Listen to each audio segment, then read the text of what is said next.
ज़कात क्या है?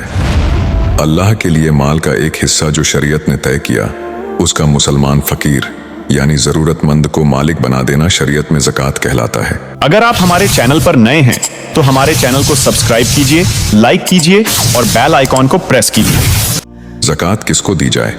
ज़कात निकालने के बाद सबसे बड़ा जो मसला आता है वो है कि ज़कात किसको दी जाए। ज़कात देते वक्त इस चीज़ का ख्याल रखें कि ज़कात उसको ही मिलनी चाहिए जिसको उसकी सबसे ज़्यादा ज़रूरत हो, वो शख्स जिसकी आमदनी कम हो और उसका खर्चा ज़्यादा हो। अल्लाह ने इसके लिए कुछ पैमाने और ओहदे तय किए हैं जिसके हिसाब से आपको अपनी ज़कात देनी चाहिए। इनके अलावा और जगहें भी बताई गई है जहां आप ज़कात के पैसे का इस्तेमाल कर सकते हैं। सबसे पहले ज़कात का हकदार है फ़कीर। फ़कीर कौन है? फ़कीर वो शख्स है मानो जिसकी आमदनी 1000 रुपये सालाना है और उसका खर्च 21,000 रुपये सालाना है, यानी वो शख्स जिसकी आमदनी अपने कुल खर्च से आधी से भी कम है। तो इस शख्स की आप ज़कात 11,000 रुपये से मदद कर सकते हैं। दूसरा नंबर आता है मिस्कीन का। मिस्कीन कौन है? मिस्कीन वो शख्स है जो फ़कीर से थोड़ा अमीर है।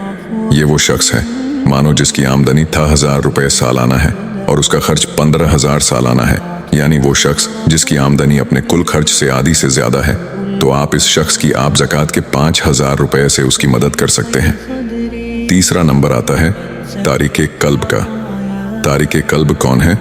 तारिके कल्ब उन लोगों को कहते हैं जो ज़कात की वसूली करते हैं और उसको बांटते हैं। ये लोग आम तौर पर उन देशों में होते हैं जहां इस्लामिक हुकूमत या कानून लागू होता है। हिंदुस्तान में भी ऐसे तारिके कल्ब हैं जो मदरसों और स्कूलों वगैरह के लिए ज़कात इकट्ठा करते हैं। इन लोगों की तनख्वाह ज़कात के जमा किए गए पैसे से दी जा सकती है। चौथे नंबर आता है गर्दन को छुड़ाने में। पहले के वक्त में गुलाम और बांदियां रखी जाती थी जो बहुत बड़ा गुनाह था। अल्लाह की नज़र में हर इंसान का दर्जा बराबर है, इसलिए मुसलमानों को हुक्म दिया गया कि अपनी ज़कात का इस्तेमाल ऐसे गुलामों को छुड़ाने में करो, उनको खरीदो और उनको आज़ाद कर दो।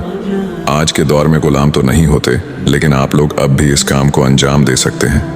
अगर कोई मुसलमान पर किसी ऐसे इंसान का कर्ज है जो जिस्मानी और दिमागी तौर पर काफ़ी परेशान करता है, या जेलों में जो बेकसूर और मासूम मुसलमान बाज शर्रपसंदों के फितनों के सबब फंसे हुए हैं, आप ऐसे मुसलमानों की भी ज़कात के पैसे से मदद कर सकते हैं और उनकी गर्दन को उन पर होने वाले जुल्मों से छुड़ा सकते हैं।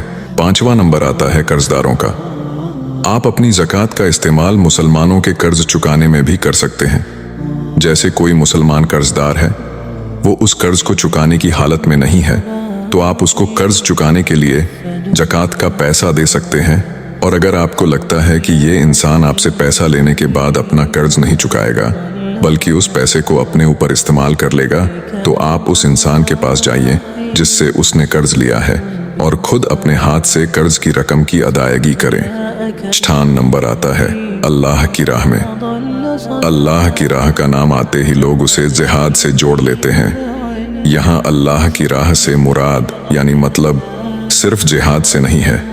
अल्लाह की राह में जिहाद के अलावा भी बहुत सी चीज़ें हैं। जैसे बहुत सी ऐसी जगहें हैं जहाँ के मुसलमान शिर्क और बिदात में मसरूफ़ा है और कुरान हदीस के इल्म से दूर है, तो ऐसी जगह आप अपनी ज़कात का इस्तेमाल कर सकते हैं। अगर आप किसी ऐसे बच्चे को जानते हैं जो पढ़ना चाहता है लेकिन पैसे की कमी की वजह से नहीं पढ़ सकता और आपको लगता है कि ये बच्चा सोसाइटी और मुआशरे के लिए फ़ायदेमंद साबित होगा, तो आप उस बच्चे की पढ़ाई और परवरिश ज़कात के पैसे से कर सकते हैं। और आखिर में मुसाफिर की मदद।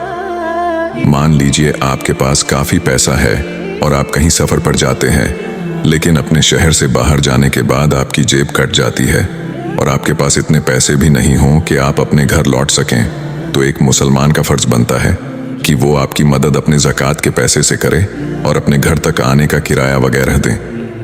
ये सारे वो जायज़ तरीके हैं जिस तरह से आप अपनी ज़कात का इस्तेमाल कर सकते हैं। अल्लाह आप सभी को अपनी कमाई से ज़कात निकाल कर उसको पाक करने की तौफीक दें और अल्लाह ताला हम सबको कुरान और हदीस को पढ़कर सुनकर उसको समझने की और उस पर अमल करने की तौफीक अता फरमाए। आमीन।